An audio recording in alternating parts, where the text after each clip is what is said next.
Fabiola ni izina rihabwa umwana w'umukobwa rikomoka ku rindi ryo mu kilatini ryitwa Fabius, ikaba risobanura igishyimbo cyangwa se ikimera cyitwa feve kiboneka cyane mu gihugu cy'Uburusiya. Iki gihingwa kikaba kigira impeke zijya kumera nk'iz'igishyimbo, ari nayo impamvu iri zina Fabiola risobanura ngo umuhinzi w'ibishyimbo.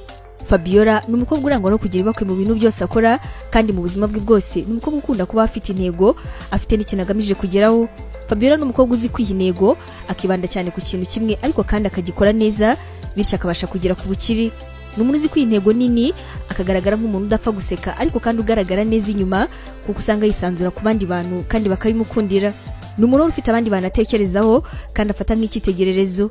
Iyo muganirije neza, ni umukobwa uzi kuzirikana kandi akakwitaho cyane.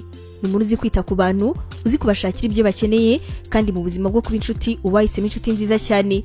Fabiola yishimye cyangwa se ababaye ahita abivuga, ntabwo ajya agira inzika, kandi ni umuntu utagira umutima mubi. Ni umukobwa ugira icyizere kandi agahora yizeye ko mu buzima bw'ahazaza byanze bikunze uzagenda neza cyane. Fabiola mu rukundo aba ashaka ko umuntu amwitaho kandi akamwereka urukundo, kubera yuko bitabaye ibyo ngibyo amuca inyuma cyangwa se akishakira abandi abona yuko bazamwitaho kurenza uwo bari kumwe.